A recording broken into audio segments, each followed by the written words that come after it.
Well, we could talk about Judgment Day taking over on Raw. We could talk about Oscar versus Bianca in the main event. We could talk about next week with Bobby Lashley and Omos getting in a cage, the RK Bro defeating the Street Profits with the tag team titles on the line. But no, no, no. There's only one thing we should be discussing, and that is the debut of a new superstar. One who's going to set the scene on fire. Forget everything else. Bun that. It's all about Ken Owens.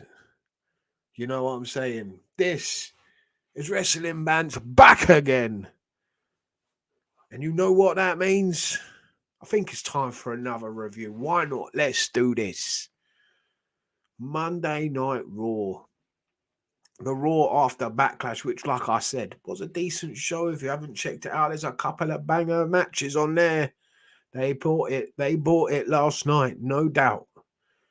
And we start off the show with a decent tag match. RK Bro back in the ring again just after last night's 6-man tag main event.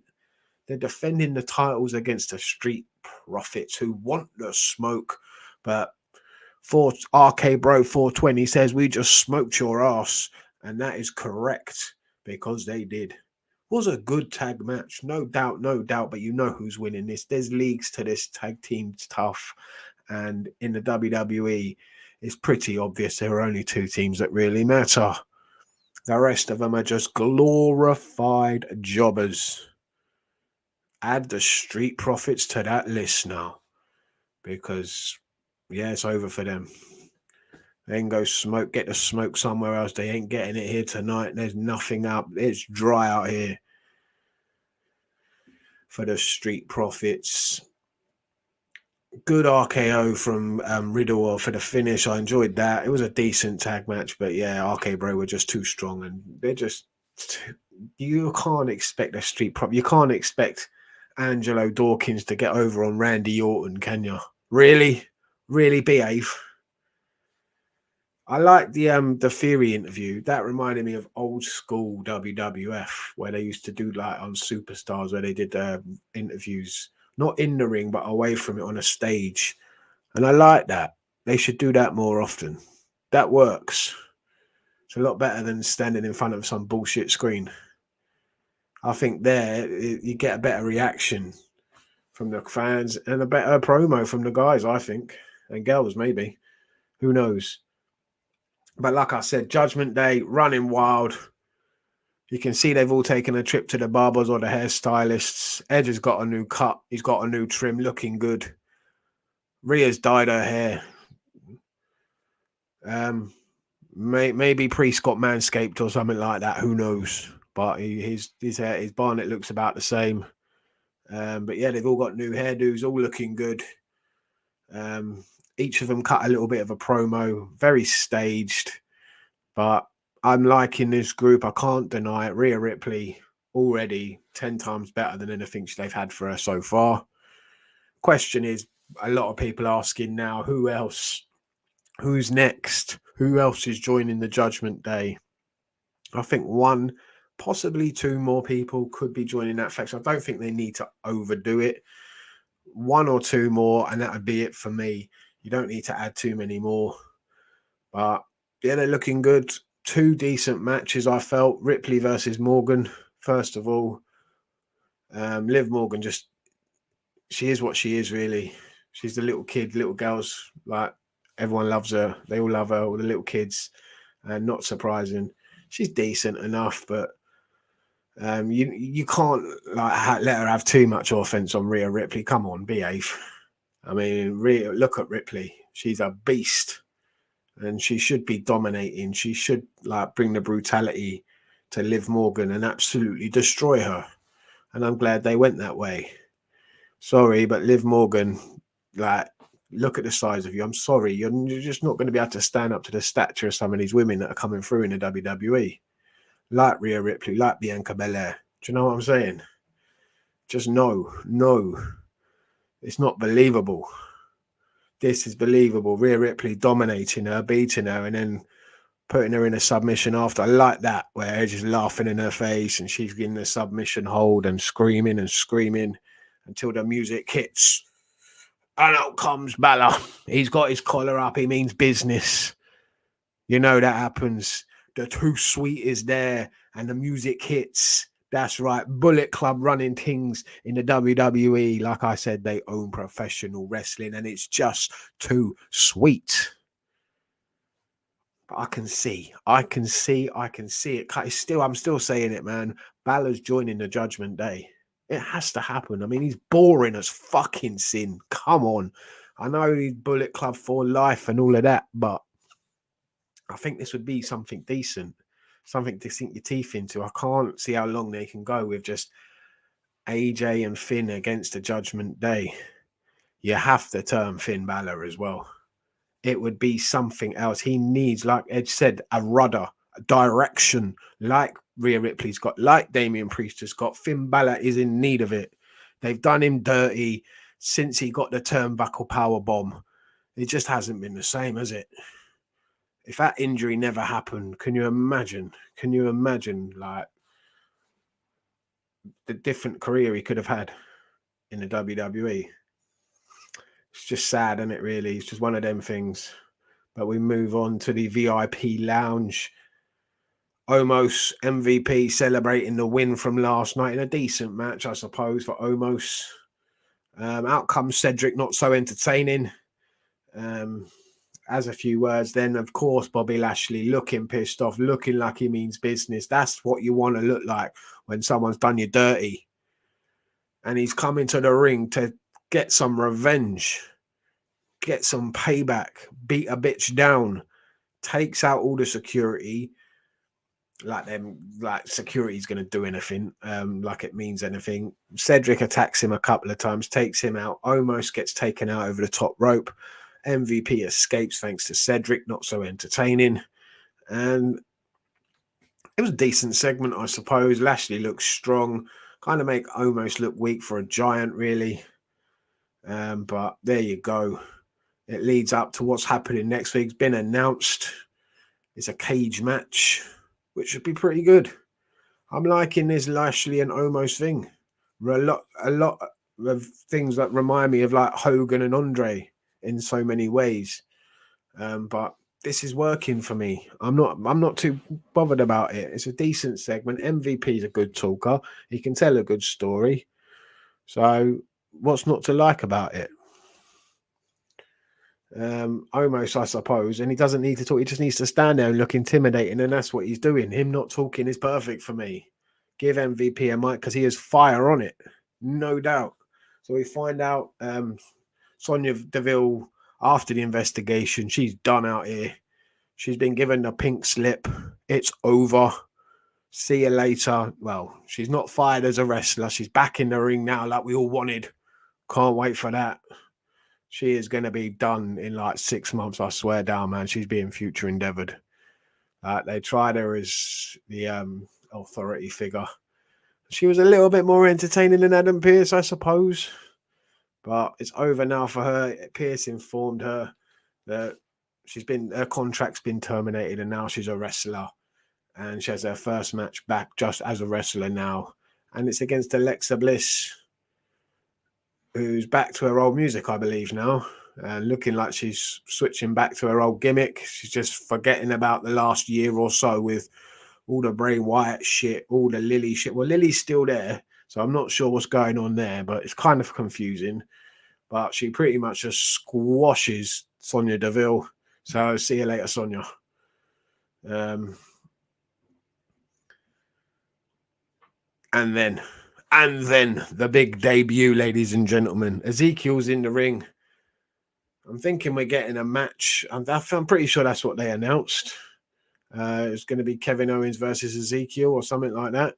But no, we get the debut of a new superstar. The brother of Kevin Owens. That's right, the brother of Kevin Owens.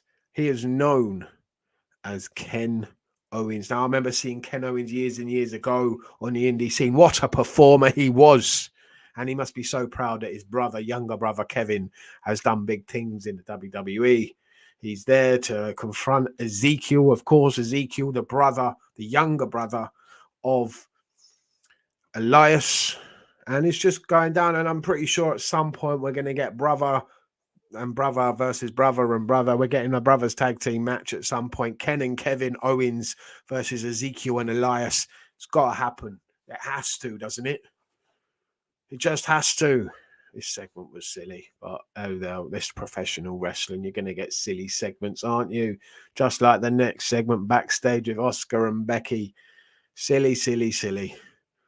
Oscar's just over the top acting.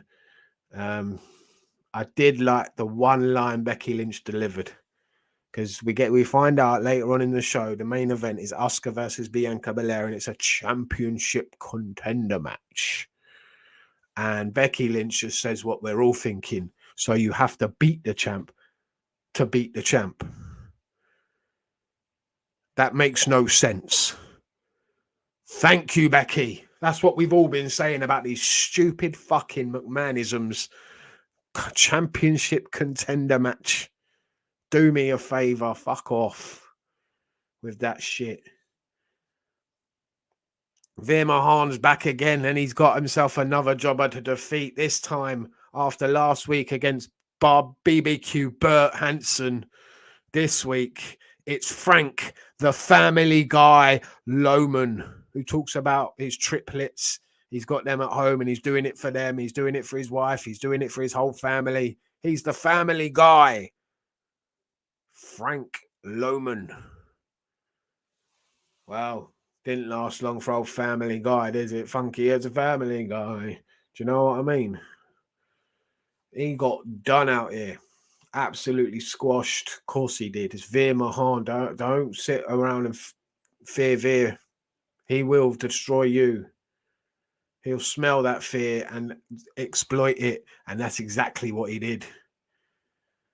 So we did have another title match, and it was the United States Championship match. And this got me interested. I'm like, what's going down here? Because Cody versus Theory. That's a good match. That's a match to look forward to. We saw Theory early on in the show, cut a very good interview promo, whatever you want to call it. And I was excited for this match. Definitely one to watch. These two are the talents that are going to take this company into the future. And it was a good match. And you thought that Cody was winning the title, maybe. But how could they let Theory drop it after what has only been a couple of weeks? So something was going down here. And of course, you knew who was going to ruin the whole damn thing. The visionary, the revolutionary, Seth frickin' Rollins. There he was, ruining shit, attacking Cody. Stomp on the table. That was sickening. That was a good spot. Like that. This feud has still got legs, that they can still go with this. There's still places they can go. Are we seeing them at Hell in a Cell? I would have thought maybe the third match. Do you give it to Rollins, or do you have Cody lose already? Do you have Rollins lose a third time in a row? What do they do now? Where do they go? Interesting to think, really, isn't it? To ponder that one. But I like this bit. I like that Theory keeps the title. Cody looks strong. Seth gets a bit of heat on himself again. It's just legs on this, man. It's got time. More time. We've got a tag team match with the tag champs. That's right. Sasha and Naomi going up against old trash herself, Nikki Ash. And do the do-drop. We'll want to do the do-drop. Obviously, you know who's winning here, who's going over. It's pretty obvious. And then Doudrop gives the same speech to Nikki Ash you got a couple of weeks ago. Maybe it was last week. I don't know. Don't you take this? It's time to take it seriously. Finally, come on. Just drop the stupid fucking gimmick and take something seriously. Nikki. Mustafa Ali and Ciampa. No, they don't get entrances, but the referee does for the next match. The referee, of course, it's a special referee. It's Miz. He comes out first in his ring gear, in his referee shirt, sorry. And then they cut to an advert, come straight back, and Mustafa Ali and Ciampa are already in the ring. Don't see that many times. You wouldn't have seen that back in the day. Austin versus Rock. They're in the ring. Oh, Hebner gets an entrance. That's what I'm talking about. That's what they should have been. And that would have got more ratings, ladies and gentlemen. Do you know what I mean? But of course, you knew where this was going, who was winning, and how it was going to go down. Miz slow counting Ali, fast counting for Ciampa. 1, 2, 3. Ciampa gets the win. I suppose for his first match on Raw, Ciampa gets a win like that. Is he happy about that? Is he happy with this bullshit? I doubt it, but I was actually kind of looking forward to an Ali Ciampa match. That got me interested. I'm like, okay, I can fox with this. Let's do this. Let's go. Didn't get much though. The matches that should go long don't go long. The ones that shouldn't do. That's the problem here sometimes. We got another. Well, was it another chapter, or was it just a combination of all the ones she's already told? But we got Lacey Evans again telling us how shit her parents were. Had enough now, really. It's been long enough now. You've been shitting all over your parents and how crap they were. Love, you're not the only one that had shit parents. Get over it. Her dad's an addict and her mum didn't care. And do me a favour. More I got to hear about her fucking kids as well. Shut up. Get in the ring and show us what you can fucking do. I had enough now. It was all right at the start. One of them was fine. Then they went on and on and on and on. And her parents, I know they might have been shit parents, but fucking are they coming into this? Because otherwise, what is the point? Are we going to get her dad and her mum in? And she's going to, I don't know, do something with that. But otherwise, what is the point? Where is this going? Everyone's had enough now. You're adding your fake crowd noise to it. No one cares. And then we talk about nobody caring. Nobody caring. We got Silicone Cindy, our Goof, Tammy, Reggie, and Aki. All that 24/7 bullshit backstage that nobody wants to see. Nobody cares about. They're all jobbers. Just their future endeavors. That's it. That's all you are. Just go sit in catering and wait for your pink slips. Here comes big time Bex. There's a star you can get behind. Do you know what I mean? Looks like a star. And I've got to say, we're all friends here, aren't we? I'll say this. Now, what an arse on Becky Lynch. My God. What an arse. Couldn't stop looking at it. Maybe it was the gear she was wearing, but she looks great. I'm liking the hairdo. Can live with the visor or live without it, to be honest with you. But I suppose she thinks it's giving her a bit of heel heat. I don't know. But she's brilliant. Brilliant on commentary. Rantings with Corey. Bianca and Asuka. Decent match. Looking forward to it. We're finally getting the stars in the women's division. Like I said, there's levels to this. And it does dip like a fucking cliff.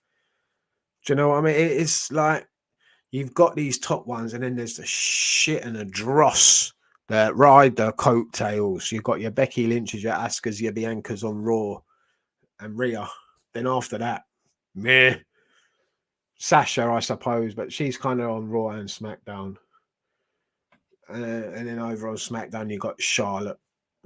Whenever Bayley gets back, and okay, Ronda Rousey is a big name, I suppose, and she did put in a good show. But yeah, the women doing okay. This was a good match. Another DQ. I think that's the third on the show. Where does this go from here? Bianca kind of seemed like an afterthought, and she's your champion. The show should be, or the story should be focused around her. You're focusing it around Becky. You can see who the star is, really. I mean, yes, Bianca's very talented, but that's as far as it goes. I can't stand the dancing, the posing, the hair swinging. It's doing my fucking nutting. Enough of that. Tell a story. Do something creative, Bianca. You're decent in the ring. Leave that. You don't need to worry about that. You can go in the ring. Do something else. Be like Becky Lynch. Act like a fucking star. Asuka. Yeah, I can take Asuka. Asuka's brilliant in the ring and her character. Yep. Over the top Japanese. Yeah, that's fine by me. It's entertaining. You can't deny that. And I want to see more of Asuka and Becky than I do want to see of Bianca at the moment. And that's the problem. They're doing Bianca dirty again. She's being outshone by Becky Lynch every week. And what can they do? They're going to have to put the title back on her. It has to happen at some point. I'm sorry, but it does. Anyway, maybe Becky wins Money in the Bank. That's the way you could go. Why not? Why not? Why not? She hasn't won it before, so I don't think she has. I might be wrong. Someone will probably correct me, hopefully. Anyway, that was the show. And there were some highlights. There were some good moments on Raw. Yeah, there's some dross and some shit you can live without. But overall, it wasn't a bad show. There were some good moments and legendary moment indeed with the return. I'm sorry, not the return of Alexa Bliss, but the debut of Ken Owens. I know it felt like a return for me because I remember seeing him on the Indies. I'm pretty sure I remember Ken Owens back in the day killing it on the indie scene in Rev Pro. Came over here a couple of times to the UK. Definitely remember him. What a performer. Can't wait to see him get in there and do his thing. Anyway, this has been Wrestling Bants. Thank you very much for watching. Thank you for all the subscribers. I know it doesn't seem like a lot compared to other channels that have got fucking 200 odd thousand subscribers, and we're the lowly dregs of society here, down scraping for one subscriber every other day. Do you know what I mean? It's hard grafting trying to get these numbers, but I'm going to continue to fight and to battle and to build. Thank you to my army out there of all you bants. I know you love it, and you love the bants, you love the wrestling, so do I. Thank you very much for subscribing. If you've got YouTube channels, I will always subscribe to anything wrestling. I'll watch anything with wrestling in the title. Always willing to chat wrestling with anyone who wants to come on here and have a chat on here, on Twitter. Just DM me and we can chat about pro wrestling. Thank you very much. Hit me up on Twitter. Follow me if you're a wrestling fan. You'll always get a follow back. That is a guarantee. Same with YouTube. Subscribe. I'll subscribe right back. It's about building a community of wrestling fans and making this place a lot better because everybody loves wrestling. See you next time. Thank you very much for watching. Stay lucky. Stay safe. And I'll see you next time. I think it's NXT 2.0.